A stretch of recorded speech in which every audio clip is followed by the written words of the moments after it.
الس- السلام عليكم ورحمة الله وبركاته. هنكمل كلامنا. Now we will continue discussing chapter 2, which is called point-to-point connection in semester 4 in CCNA. Okay. If you remember that the last thing we discussed before is that this chapter focuses on two routing protocols that are used in WAN. The first one, which is HDLC, okay, and second one is the title of the chapter, point to point or point to point protocol اللي هو triple B. Okay. If you remember that we use the HLDC from the previous session between two routers, okay, that are already of the same vendor. They are Cisco, for example. Okay, if and Cisco by default uses the HLDC protocol. If we have router from Cisco and the other from Juniper, so we will have another option provided by Cisco, which is called CHDLC, stands for Cisco HDLC protocol, that allow or that add another field than the standard HDLC, which is called protocol. This is pattern is used to allow multiple protocol to be sent. I'll explain in Arabic.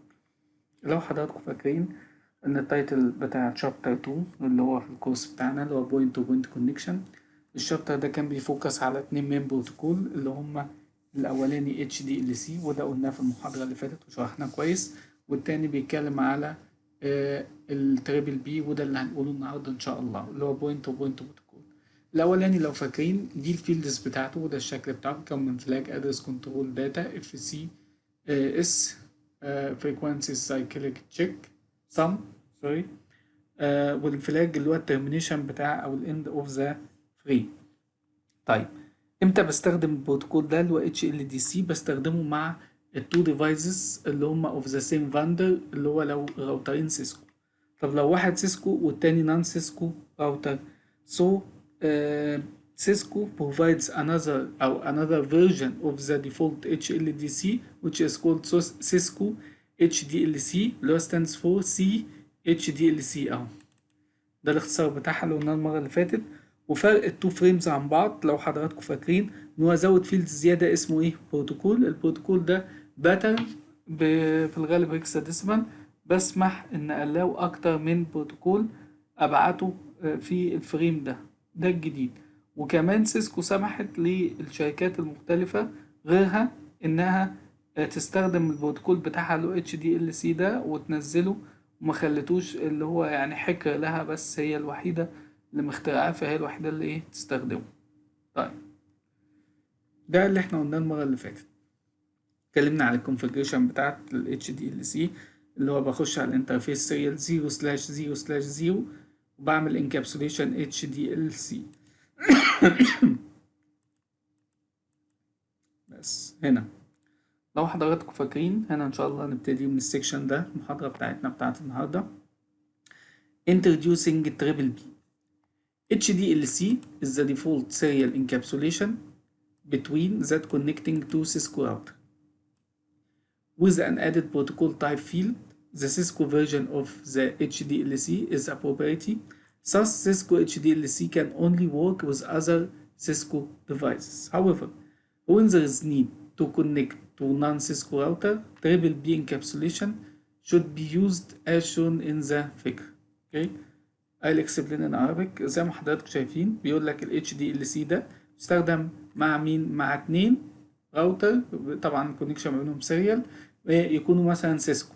طب لو واحد فيهم سيسكو والتاني نان سيسكو، خلاص ممكن انك تستخدم مين؟ الموديفايد فيرجن اوف ال HDLC اللي عملته سيسكو اللي هو CHDLC، وقلنا الاختلاف ده لسه شارحينه وموضحينه من شويه، اللي هو زود فيلد جديد او اللي هو ايه اسمه بروتوكول اللي يسمح باكتر من بروتوكول يتباع. تمام. او الديفولت بقى دلوقتي وده اللي بنتكلم عنه ان احنا هنستخدم مع التو نان سيسكو راوترز تريبل بي encapsulation should be used as shown in the figure. طيب التريبل بي بقى ده بيتكون من ايه؟ زي ما احنا هنبص على الفيجر اهو عشان نبقى عارفين، بيتكون من 3 مين كومبوننت. ايه هما 3 مين كومبوننت دول؟ اول حاجه اتش دي ال سي لايك انكابسوليشن، يعني نفس الطريقه اللي بعمل بيها او بيحصل فيها الانكابسوليشن بتاع الاتش دي ال سي بيستخدمها هنا مين؟ البروتوكول التريبل بي ده، او الموديول او الكومبوننت عندي. عندي حاجه اسمها ال سي بي اللي هو لينك كنترول بروتوكول. عندي حاجه اسمها ان سي بي نتورك كنترول بروتوكول. سوري، الاكسبلين ناو. قلنا خلاص يا جماعه، اتفقنا اما يكونوا الجاهزين سيسكو اللي هو التو راوترز، يبقى الديفولت نستخدم بروتوكول ايه؟ اتش دي ال سي. طب لو واحد سيسكو والتاني نون سيسكو، فواحد يقول لك ممكن استخدم ايه اللي هو الموديفايد فيرجن اوف الاتش دي ال سي اللي هو سي اتش دي ال سي. تمام، بس الديفولت يا جماعه ان هم بيستخدموا مين؟ التريبل بي البروتوكول التاني. وعشان كده احنا ده بندرس في الشابتر ده اللي هو التو بروتوكولز. البروتوكول الاولاني اللي احنا قلنا خلاص اتش دي ال سي شرحناه المره اللي فاتت، والنهارده بنتكلم على مين؟ التريبل بي. طب التريبل بي ده مكوناته ايه او اهم الكومبوننت اللي فيه؟ هما 3 الحقيقه. الاولاني اتش دي ال سي لايك انكابسوليشن، يعني الطريقه اللي بينكابسوليت او بيغلب بيها الداتا اللي كانت مستخدمه في الاتش دي ال سي، برضه بيستخدمها مين؟ التريبل بي. وال سي بي اللي هو لينك كنترول بروتوكول، و ان سي بي اللي هو نتورك كنترول بروتوكول. فين الكلام ده؟ Triple B contains three main components: HDLC, like framing or transporting multi-protocol packets over point-to-point links; extendable link control protocol (LCP) for establishing, configuring, and testing the data link connection; وفاميلي نتورك كنترول بروتوكول اللي هو NCP for establishing and configuring a different network layer protocol. Triple B allows the the simultaneous use of multiple network layer protocol. The most common NCPs are IP version 4 control protocol and IP version 6 control protocol. Okay. The other NCPs include Apple Talk Control Protocol, Novel IPX Control Protocol, Cisco System Control Protocol, NSA Control Protocol, and Compression Control Protocol. I'll explain in Arabic. بعد ما قلنا الكومبوننت المختلفة، هنلاحظ حاجة ظريفة أوي. أول حاجة مثلا في لينك كنترول بروتوكول حط كلمة اكستندبل، وفي النتورك كنترول بروتوكول حط كلمة ايه؟ فاميلي، على الرغم دول مش موجودين كاختصارات ولا موجودين هنا. دي لها معنى؟ ليهم معنى ودلالة. أول حاجة بس عاوزين نعرف اسمه لينك كنترول بروتوكول، يعني البروتوكول مسؤول عن التحكم في اللينك. بيعمل ايه بقى؟ شايف؟ establishing ايه؟ connection. configuring ايه؟ connection. testing بيعمل تيست لمين؟ للكونكشن. تمام، يبقى من اسمه كده لينك كنترول بروتوكول، البروتوكول اللي بيتحكم فين؟ في اللينك او الكيبل بتاعي. طبعا لمين الكلام ده كله يا شباب؟ بالنسبه للويب.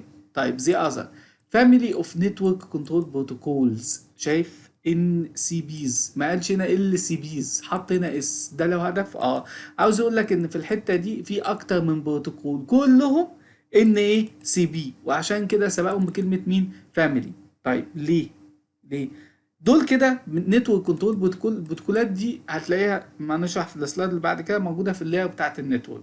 واللاير بتاع النتورك فيها بروتوكول كتير، زي مثلا اللي حضراتكم فاكرينهم سمستر 1 اي بي اللي هو انترنت بروتوكول فيرجن 4 اللي هو الاي بي ادرس بتاعنا، واي بي فيرجن 6 كنترول ايه؟ اي بي فيرجن 6 انترنت بروتوكول فيرجن 6، صح؟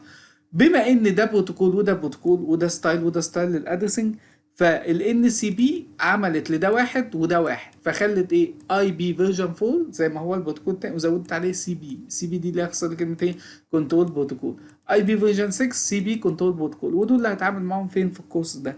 بس عاوز يعرفك ان الدنيا ما قفلتش على دول، اصل مش معقول اتنين وخلاهم فاميلي، امال ايه؟ ده في حاجات تانية. ليه؟ لان لو حضراتكم فاكرين في النتورك لير، تمام، في الاوس اي موديل او التي سي بي اي بي موديل، كان في بسم الله ما شاء الله مجموعه من البروتوكولز الكتيره، الستاندرد والنون ستاندرد. فعشان كده بيقول لك في اذر ان سي بيز زي مين؟ ابل توك اللي هو بتاع شركه ابل، بس ده البروتوكول اصلا اسمه كده، بس هو زود عليه مين؟ لان احنا بنتكلم عن ان سي بي كلمه كنترول بروتوكول. في نوفل اي بي اكس ده الاساس البروتوكول، زود عليه كلمه مين؟ سي بي اللي هو كنترول بروتوكول.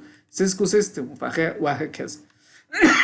بس الحقيقه احنا الفوكس بتاعنا مش هيشتغل على دول، دي بس جاست ايه؟ نوت. ماشي؟ طيب عظيم. The question is how can I ask you in this section or in this that what I discussed now. I can give you a question like what are the component or the main component of the IEEE. So you have to mention that these three components, okay, these three bullets, okay, and you have to do this diagram, okay. ممكن اسال حضرتك ايه المكونات الرئيسيه بتاعه التريبل اي، فحضرتك المفروض تجاوبني مين؟ ال HDLC لايك فريمنج، الاكستندبل لايك كنترول LCP، الفاميلي كنترول نتورك بروتوكول، وساعتها كمان ترسم لي الدياجرام ده ان امكن. تمام، واضح كده؟ انا في كل خطوه اهوت بحاول اقول لك ايه السؤال اللي ممكن اساله لك، ما قلتش يبقى في الغالب ايه just ايه to understand not to question you. Okay, next. This is another important question. Okay, so I can mix between the previous one and this one. What are the main component of the IEEE? Okay, and what are the advantage of the triple B? Okay, right. We have two advantage, but I think they are three. How? Triple B originally emerged as an encapsulation protocol for what transporting IP version 4 traffic over point-to-point links. Triple B provides a standard method for transporting multi-protocol packets over point-to-point links. There are many advantages to use the Triple B, including, you have to focus here, the fact that the first one is not a propriety. Okay, what is the meaning of propriety? This is not a monopoly to Cisco or Juniper or HP or any vendor. So you can use it with any different vendors of routers or intermediate devices. What else? Triple B includes many features not available in the previous one we discussed in the last lecture, which is called HDLC. The first one here, the link quality management feature, LQM, monitors the quality of the link. The LQM can be configured with interface command triple B quality, and here you have to mention the percent and numeric value in percentage. For example, triple B quality 80% or 50%. If the error percentage fall below the configured threshold, the link is taken down and the packets are rerouted or dropped. Triple B supports PAP and CHAP authentication. This feature is explained and practiced in the later section. Okay, I'll explain now. ممكن أسأل حضرتك سؤال مجمع ما بين السابق واللي فات، إن أقول لك هنا what are the three components of ال Triple B protocol and what are the advantage of Triple B. زي ما حضرتك شايف هو ذاكر هنا مستين، بس هما الحقيقة تلاتة. التلاتة اللي هو الواحدة هنا في النص كده في نص الكلام اللي هي ليه في ميني فيتشرز قوي او العديد من الادفانتج للتريبل بي including، شايف كلمة بما فيهم the fact that الحاجة اللي بتقول it is not a propriety. طبعا propriety اللي هو يعني مش حاجة زي ال HDLC السابق لما سيسكو عدلت فيه وخليته CHDLC، فكان احتكار لمين او مش احتكار، اسف، لانه سمحت لبقية الشركات انه ايه يعني مش ملكية فكرية او تبع حد، فبالتالي اي راوترز تقدر تتعامل معاه. يبقى دي ميزة ان هو اول فيتشر اهو تقول it is not a propriety. مين ده اللي it is not triple B is not a propriety؟ دي فيتشر نمبر 1 او advantage نمبر. what is next؟ في ميزة عظيمة حاجة اسمها LQM. LQM دي يخسر لينك كواليتي مانجمنت. ايه ده بتكنترول في الخط بتاعك ازاي حضرتك بكوماند اسمه تريبل بي كواليتي، وتحدد هنا برسنتج يعني نسبة 80% 20%. لو في قل الداتا ترانسفير عن حاجة زي كده هيعمل ايه؟ هيدروب الفريم ده او يعمل له ايه ريروت. تمام، يعيد ايه بعتنه مرة تانية. يبقى دي ميزة طبعا ما كانتش موجودة فين؟ في البروتوكول اللي قبل اللي هو من HDLC. خلاص. طيب ايه تاني؟ وات ايلس؟ في ايه تاني يا جماعة؟ في كمان ان كميزة في قلب مين التريبل بي انه بيسمح لي بيسبورت حاجتين بروتوكول، طريقتين من الاوثنتيكيشن، باب اند شاب. باسورد اوثنتيكيشن بروتوكول ده الاولانيه هنشوفها ازاي، والشاب اللي هو ايه اللي هو هاند شيكنج ايه بروتوكول. دول طبعا هنشرحهم تفصيلا ايه بعد كده. تمام، فخلاص كده عرفنا ايه السؤالين اللي ممكن يجوا مع بعض في القصه دي. اظن ايه الدنيا واضحه. طيب here, if you remember from semester 1 of Cisco CCNA, okay, we studied already the OSI model, which has 7 layers, starting from physical layer, data link layer, and network layer. These are the 3 lower layers from bottom to top. Okay, I know that we have another 4 layers, but they are not in focus here. Okay, do you remember that? So now we will study the triple B layered architecture, okay, in compared with the OSI model, okay. I'll explain in Arabic. يا جماعة دلوقتي لو حضراتكم فاكرين الاوساي موديل ابو 7 لاير، مين ده؟ ده ريفرنس موديل اللي هو كنا خدناه في اللان في النتورك في اول كورس، اللي هو بنفكر فيه اول ما نتخيل ازاي بيحصل داتا ترانسفير من نود لنود تانية او من مكان لمكان تاني. تمام؟ طيب عظيم. ايه لازمة الكلام ده ونفتكره ليه؟ احنا هنقول 7 لاير تاني؟ لا، احنا عاوزين ال3 لاير اللي تحت اللي هما بيتعاملوا اكتر مع مين؟ مع الهاردوير تحديدا. عظيم. طيب وبعدين فهو حطهم لحضرتك هنا زي ما انت شايف اهوت. تمام؟ اللي هو مين؟ فيزيكال لاير، داتا لينك لاير، نتورك لاير، عشان الاركتكتشر ده قريب من الاركتكتشر بتاع مين؟ ده هدفنا الرئيسي، ان احنا بندرس الاركتكتشر بتاع التريبل بي اللي هو بوينت تو بوينت بروتوكول، اللي احنا بنستخدمه فين يا شباب؟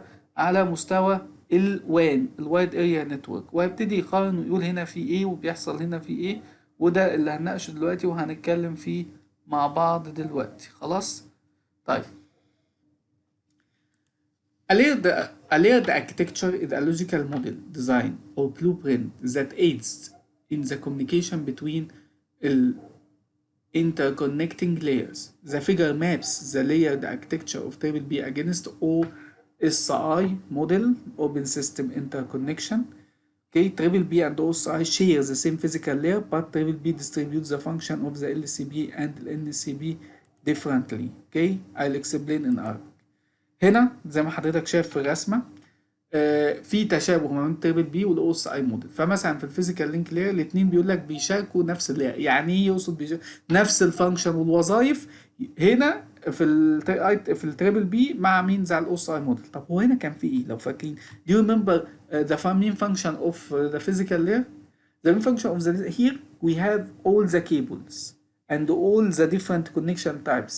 As you can remember, we have the coaxial cable, we have the fiber optics, and we have the wireless connection. Okay, and in this phase we try to represent the stream of bits, zeros and ones, in terms of maybe electrical signal if we use the wired, maybe microwave, okay, radio wave if we use the wireless connection, and maybe light if we will pass the data through what? Fiber optics. Okay, I'll explain up. لو حضرتك فاكرين يعني ايه بيشيروا نفس اللاير هما الاثنين موديل اللي هو التيبل بي والاوس اي موديل؟ يعني اقصد نفس الفانكشن. هنا مفيش اختلاف. الفيزيكال لينك لاير هي المسؤوله عن نقل الداتا، ولو حضراتكم فاكرين نقل الداتا ده في كابلات نحاسيه فهنمثلها فالداتا اللي هي ستريم اوف حاد وصفار بتتمثل فين؟ في صوت الكتريكال سيجنال. لو هنقلها في فايبر اوبتكس يبقى الداتا دي هتتمثل في صوت لايت. لو هنقلها في وايرلس يبقى مايكرويف او راديو ويف. تمام؟ فدي ما فيهاش مشكله. بس ايه اللي مكتوب هنا؟ سينكرونيوس او اسينكرونيوس. ايه ده؟ يعني في تزامن او في ما فيش تزامن؟ ده ايه ده؟ بص كده الكومنت. Okay, we'll look at this comment. Synchronous physical media such as leased line services. Asynchronous physical media such as those that use the basic telephone service or modem dial-up connection. حصل لي هنا بقى بالنسبه لمين؟ للوان. انا ما يهمنيش اللان او البروتوكول بتاعنا اللي هو التيبل بي ده. ايه المقصود بالسynchronous؟ هنقل الداتا synchronous ولا asynchronous؟ synchronous يعني متزامنه وتمام، يعني هستخدم ليزد لاين، واظن ان احنا ايه شرحنا الليزد لاين ده كويس. طب اسينكرونيوس يبقى استخدم مين؟ التليفون سيرفيس موديم والدايل اب كونكشن. خلاص اللاير دي تمام مفيش مشكله. this layer is okay so we'll go through the other data link layer. As you remember, the data link layer in the OSI model is divided into sub layers: LLC, link control protocol, and what the other MAC. MAC not stands for McDonald's but media access control. Media access control related to putting the addresses and more specifically the physical address source and destination. Okay. Now I'll explain Arabic. لو حضرتك فاكرين الداتا لينك لاير كانت متقسمه في الاو اس اي موديل لتو سب لايرز، صح؟ السب لاير الاولانيه اسمها ايه؟ الماك ادرس، واللي فوقيه على وش اللي اسمها مين؟ ال سي. طيب الماك ادرس دي اختصار لايه؟ ميديا اكسس كنترول، وهي اللي كانت مسؤوله عن ايه؟ انها تحط الادرسيز سورس وديستنيشن بتاع مين؟ بتاع الماك ادرس. طب لا هنا في ادرسيز ولا مسؤوله، امال هنا في ايه؟ افتكر remember that اهو we are discussing the triple B, so we mentioned before here that the triple B consists of what? These main component HDLC like encapsulation, LCB and NCB. So we will focus on that. The LCB exists in what layer? In the data link layer, and the NCB exists in or deal with the network layer as illustrated here. Okay, here in the data link layer there must be a way for authentication, okay, and other options to what? Link control protocol. If you remember previously we discussed that this function here, the main component of the LCP link control protocol for what? Establishing, configuring and testing the data link connection. تمام؟ okay. طيب another part of the data link layer here, okay, which is called NCB, is distributed or merged between the data link layer and the what? Network layer. And if you remember previously that we have not one NCB, we have a family of NCBs. Why? Because in the network layer has many protocols, many routing protocols. Each one has its own CB or NCB. For example, if we deal with IP version 4, so we have a protocol IBCB. If we deal with IB version 6, so we have IB version 6 CB. CB stands for control protocol. Now I'll explain in Arabic. زي ما حضراتكم عارفين الداتا لينك لاير ديت فهي المسؤولة عن مين؟ ما فيهاش غير مين؟ بروتوكول واحد ال سي بي، وال سي بي ده اللي شرحناه قبل كده هنا اهوت، هو المسؤول عن مين؟ اللي بيعمل ايه؟ ها؟ وات وز وعجوية فين؟ LCP establishing وconfiguring وتستنج مين؟ الكونكشن، اللي حاجات فيها ايه؟ كنترول، وفي حاجات authentication، والراجل هنا ايه؟ حاطط الكلام ده authentication and other option related to مين؟ LCP. التاني اللي هو ال NCP كومبوننت التالت هو ده نتورك كنترول بروتوكول، وهنلاقيه متوزع او مقسومه نصين ما بين مين ومين؟ الداتا لينك لاير ومين؟ والنتورك لاير. ونفتكر ان هو اما اتذكر هنا اتقال عليه فين؟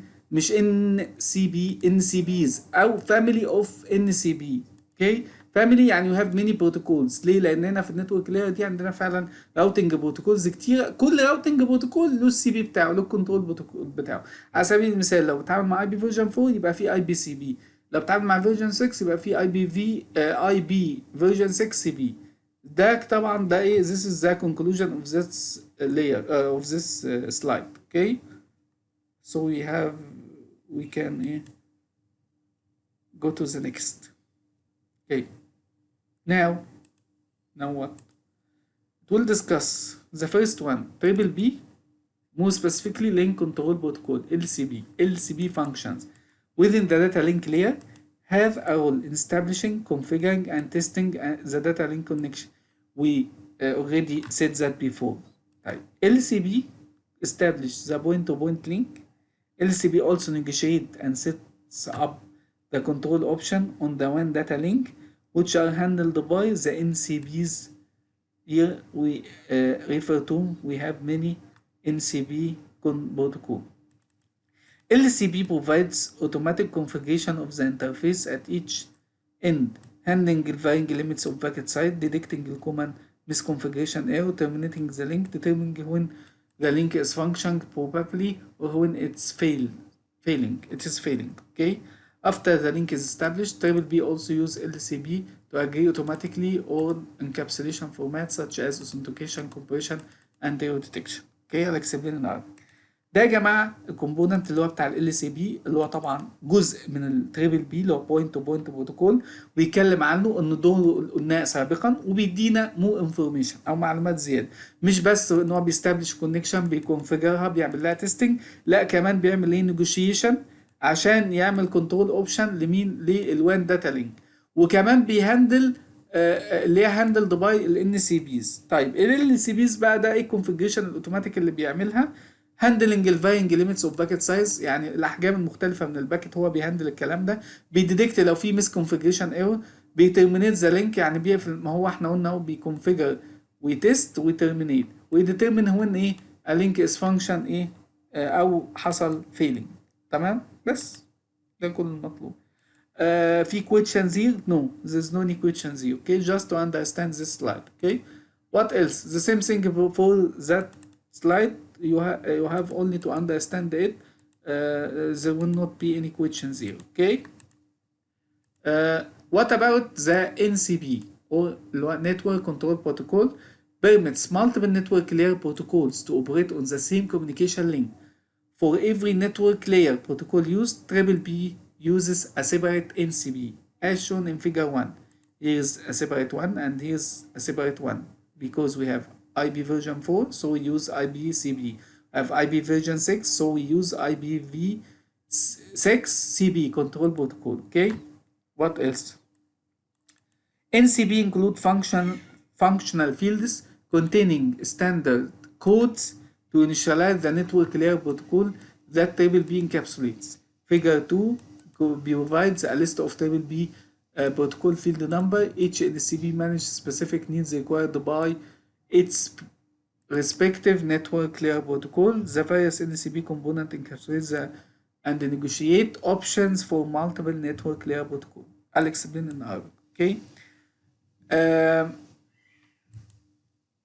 زي ما اتفقنا طبعا اللير دي فيها مش ان سي بي واحد، مجموعه من ان سي بي على حسب مين؟ على حسب الراوتنج بروتوكول المستخدم هنا. فلو بستخدم اي بي فيرجن 4 يبقى استخدم اي بي سي بي اللي هو انترنت بروتوكول كنترول بروتوكول. لو استخدم الراوتنج بروتوكول اي بي فيرجن 6 يبقى استخدم مين؟ اي بي فيرجن 6 كنترول بروتوكول. خلاص، وقلنا هنا في ايه بروتوكولات كتيره، بس دول الموست فيمس فين؟ في النتورك لاير. ايه تاني اللي عاوز يقوله؟ بيقول لك هنا ان ال سي بي حطت او اضافت فيلدز بتحتوي على ستاندرد كود خاصه بمين؟ بالنتورك لاير دي، اللاير دي.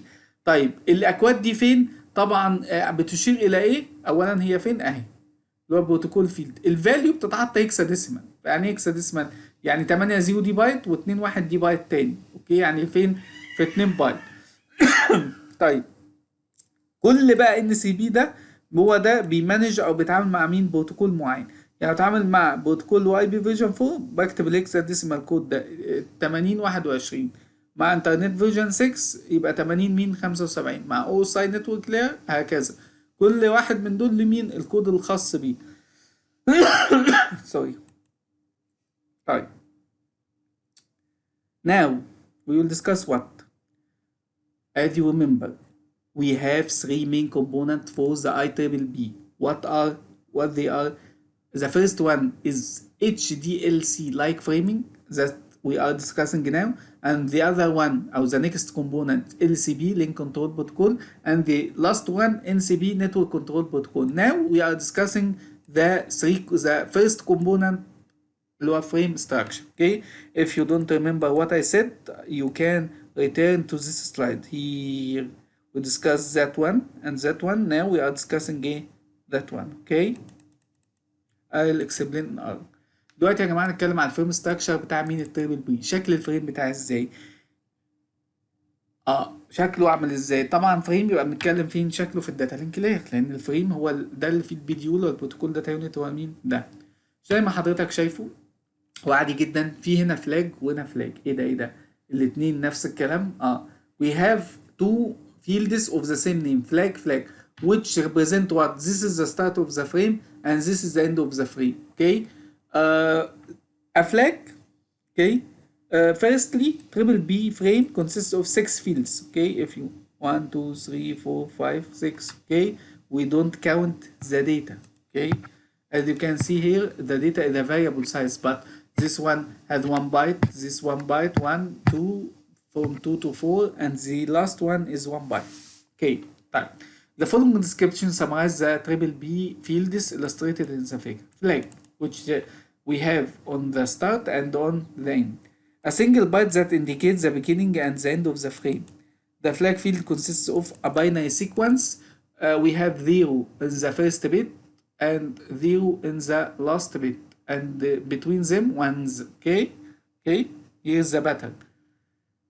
الاكسبلين عربي. ده يا جماعه شكل الفريم اللي عندنا، اللي هو ده تالت كومبوننت فين في التريبل بي. ما احنا قلنا بيتكون من ال سي بي وان سي بي ومين والفريم. فهنا بنتكلم على الفريم ده بيتكون من 6 فيلدز، لو عديتهم هتلاقيهم 6، بس ما تعدليش مين الداتا لان ده مش فيلد.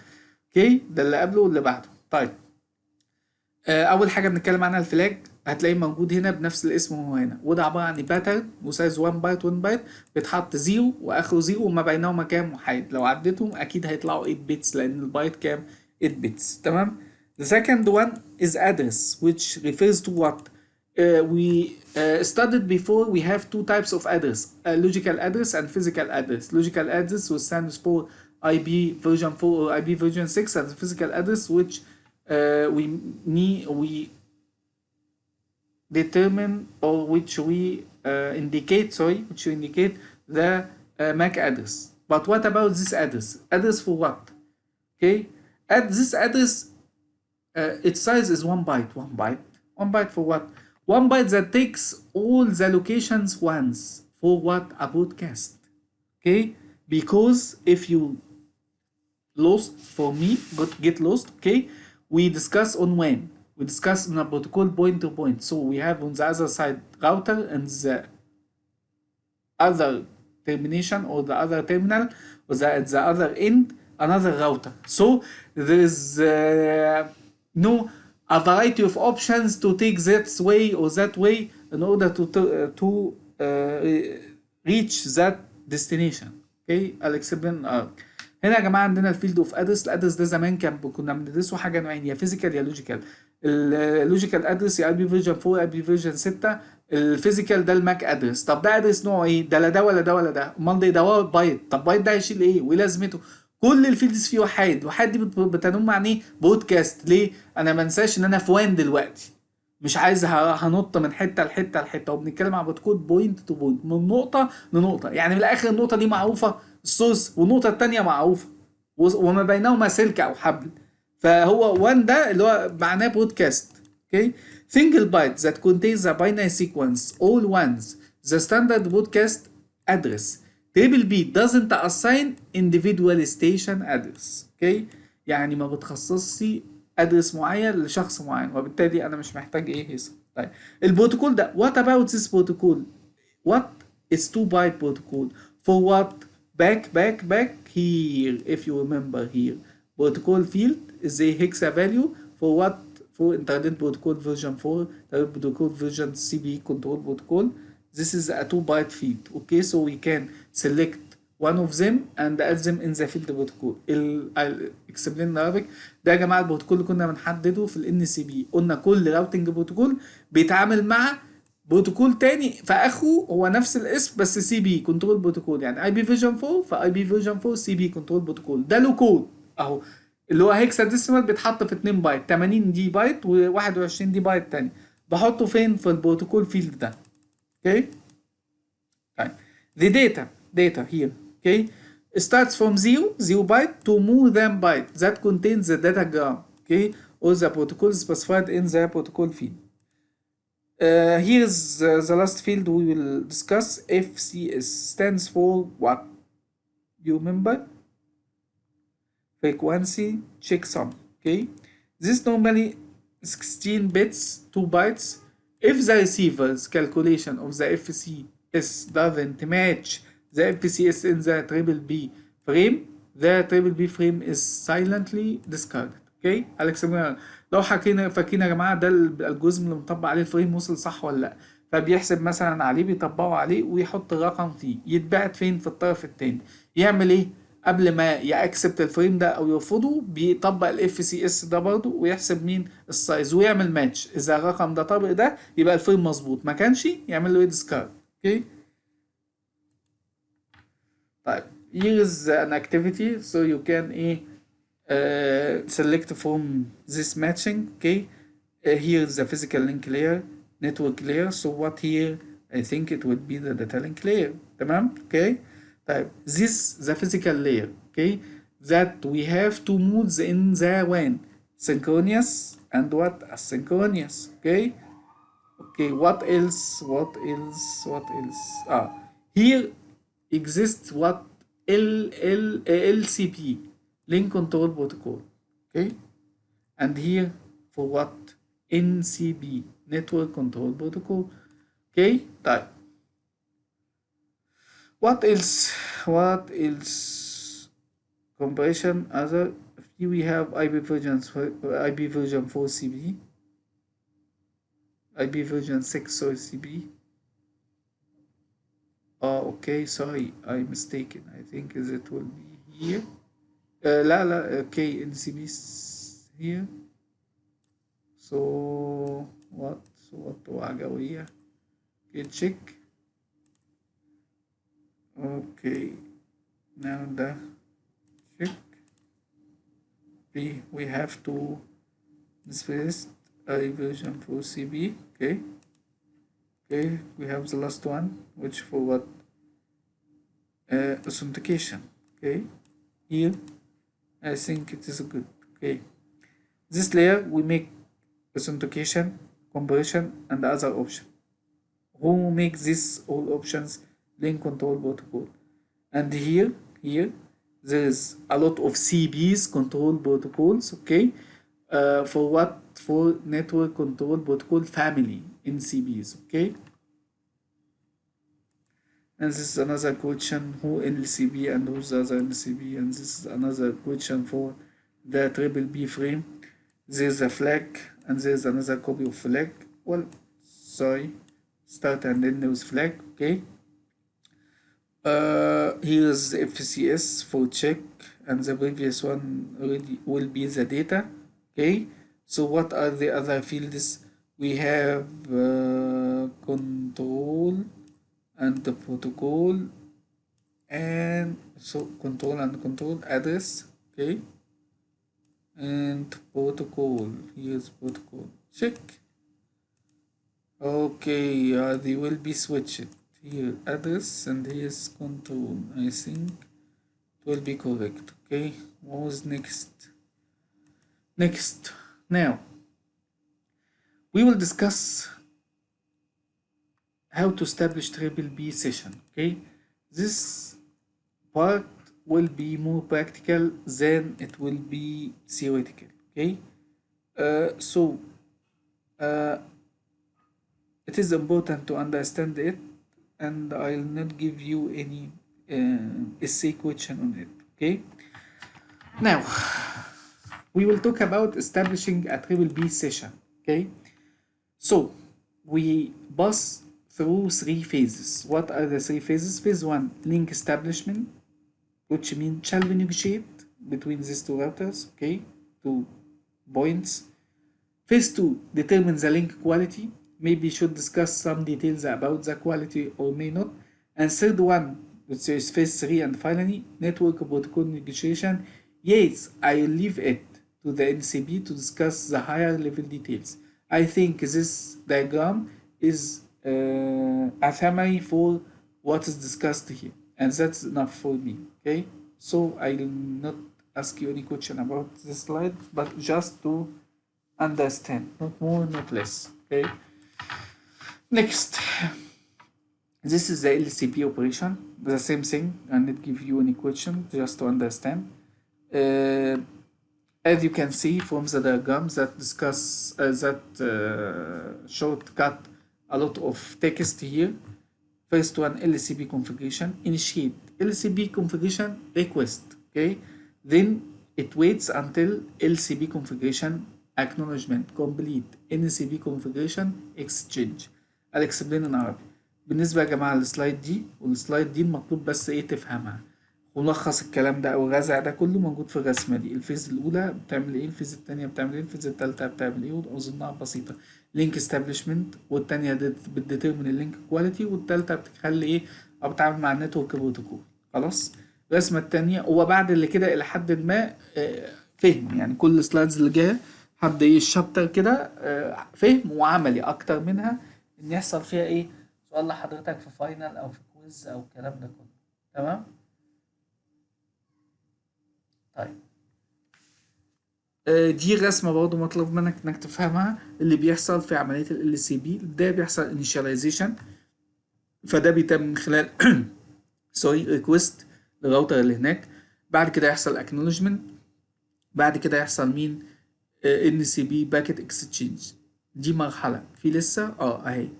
بعد كده ايه اللي بيحصل؟ بيحصل ايكو ريكوست، في بعد كده بيحصل ايكو ريبلاي، then داتا اكستشينج، then كود ريجكت. ده في في ال LCP maintenance. اوكي the last the last step is LCP termination. LCP termination request, LCP termination acknowledgement. Okay, just to understand, not more, not less. Here is the BB configuration options. Okay, now BB can be configured to support various optional function as shown in the figure. There are 3 optional functions: authentication using either PAP or SHAP, PAP password authentication protocol, and SHAP اللي هو channel authentication protocol. Compression using either stacker or predictor. Multi-link that combines 2 or more channels to increase the WAN bandwidth. Okay, I'll explain العربي. وانت بتعمل كونفيجريشن، وده قلنا الجزء ده عملي اكتر منه ان انا يعني اسالك فيه فقط، انك المطلوب من حضرتك بس انك تبقى فاهم الدنيا فيها ايه. فالكونفيجريشن بتاع التريبل بي اللي هو بوينت تو بوينت بيديك اوبشنز زي يا جماعه. اول اوبشن اوثنتيكيشن ده انا عايز اعرف انت مين، فالاوثنتيكيشن ده بيستخدم بروتوكول باب يا شاب، يا واحد بالباسورد اوثنتيكيشن باسورد، يا واحد بالهاند شيكنج بروتوكول اوثنتيكيشن بروتوكول. يعني ايه هاند شيك؟ اللي هو عارف كده لما تسلم ليد ازيك الحمد لله عامل ايه الله يسلمك، شايف كلمه ورد اللي هو زي الاكنولجمنت هنشوف. وكمان اوبشن بيقدمه لي، وده ميزه طبعا على الاتش دي ال سي كومبريشن، يعني كومبريشن للداتا، وكمان بيسبورت لي مالتي لينك. اوكي تمام، دي اوبشنز بس فين في الكونفيجريشن just to understand. اوكي طيب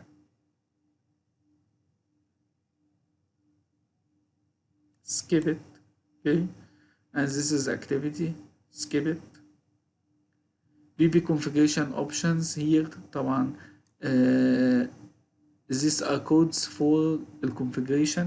Authentication protocol option type 3, option length from 5 to 6, description. This field indicates the protocol either PAP or SHAP.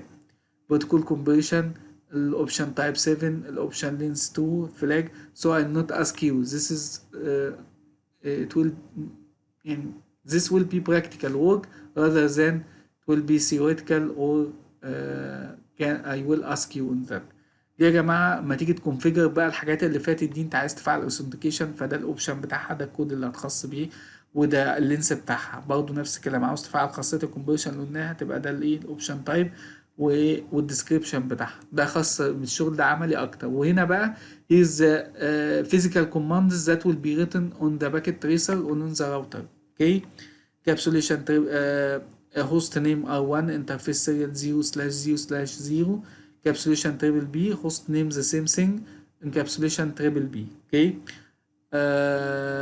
you will not ask it about this. okay طيب انا ترجم العربي. دي الاوامر بقى الفعليه اللي بعمل كونفيجريشن للراوتر اللي على الشمال وكونفيجريشن للراوتر على اليمين، وابتدي افعل الانكابسوليشن بمين؟ ببروتوكول التريبل بي. ببتدي اخش على الراوتر الاولاني والراوتر الثاني، واخش على الانترفيس دي والانترفيس دي، وادي له اي بي فيرجن 4 اي بي فيرجن 6، وابتدي اكتب انكابسوليشن تريبل بي. فالامر اللي بيفعل الخاصيه دي انكابسوليشن، ده كله براكتيكال مش هتسال عليه. بعد كده نوع الكومبريشن، يا اما استخدم بريدكتور يا اما استخدم كومبريشنز اذر تايب هنشوفه دلوقتي اللي هو ستاك. اوكي برضه this you will not be asked, just to understand this is how to configure the triple B compression. I'll not ask about this in the exam. okay and this is to determine the quality of the link. okay we asked sorry we mentioned it before previously. You will use triple B then quality, then you have to write a percentage value like 80. okay لو حضراتكم فاكرين ازاي كونفيجر جودة الخط، جودة اللاين بتاعي، وقلنا لو قل عنها يبقى هيعمل دروب للفريم، او مش هيسمح بده، ودي الميزه في البروتوكول ده. قلنا الامر ده قبل كده بستخدم الاي تريبل بي وكلمه كواليتي وادي له فاليو. الفاليو دي من 1 ل 80 او رينج of this value from 1 and 100 it's a percent or threshold. Okay, this is an activity. This command is used to what? For the third configuration to enable or the multi-link, triple B multi-link. So you will write triple B multi-link group 1, and same options will be run on that end, and this in the another in the same link. Okay, the same commands. So you will not ask B. It is a practical work rather than you will be asked to use the final. Then you will be asked to write it on the final exam. Okay. This is another practical for verifying the IEEE serial encapsulation configuration. So it is preferable to run it as a practical, not as theoretical. Here is the IEEE authentication protocol. Okay. As you remember, we have two ways. Okay, SHAP and PAP. Okay, we are using username and password like that is called PAP two-way handshake. PAP two-way handshake. What stands for what? PAP password authentication protocol. I think he is stand for not. Okay, and this is a SHAP three-way handshake. Okay, like what? First, to the challenge, send the username and the password is hashed. Then it will be send the remote site. Then it will be send a feedback to accept or reject. ده يا جماعة طريقتين أو تكتيك بروتوكول اللي احنا كنا بنسميهم باب وشاب. واحد بيسمى تو واي والتاني ايه 3 واي. 3 واي هاند شيك، ازيك، الله يسلمك، عامل ايه، الحمد لله. فكده لما بتقابل واحده او تسلم عليه. لكن ده كلمه مواد قطع، خد يا عم اليوزر نيم وباسورد دول، يا تقبل يا ترفض. يعني تقبل ايه ان انا كونكت عليك يا لا. فعشان كده باب تو واي هاند شيك. اما ده شاب 3 واي. ليه؟ بيبعت له هو الاول يوزر نيم باسورد بيشفرها تمام، وبعد كده ايه يا بيأكسبت الكلام ده يا ايه بيريجكت الكلام ده. برضه ايه مش هسألك فيه بس ايه تبقى فاهم. ده اللي هو باسورد اوثنتيكيشن بروتوكول. والتاني اللي هو مين؟ الشاب stands for challenge handshake authentication protocol. الاثنين هدفهم واحد، هو ار يو، انت مين، عاوز اتاكد. تمام. فكل ده شغل براكتيكال، ودي الكونفيجريشن بتاعته يا شاب يا شباب يا باب. تحس كده ايه all this slide will not be asked. Okay, because it is more practical than theoretical, and this is the troubleshooting for the triple B serial encapsulation. This is the debug to triple P troubleshooting. All of these slides are practical then, and this is an activity packet tracer. So now we have finished chapter 2. Okay, I hope it will be clear for you. Thanks and see you again.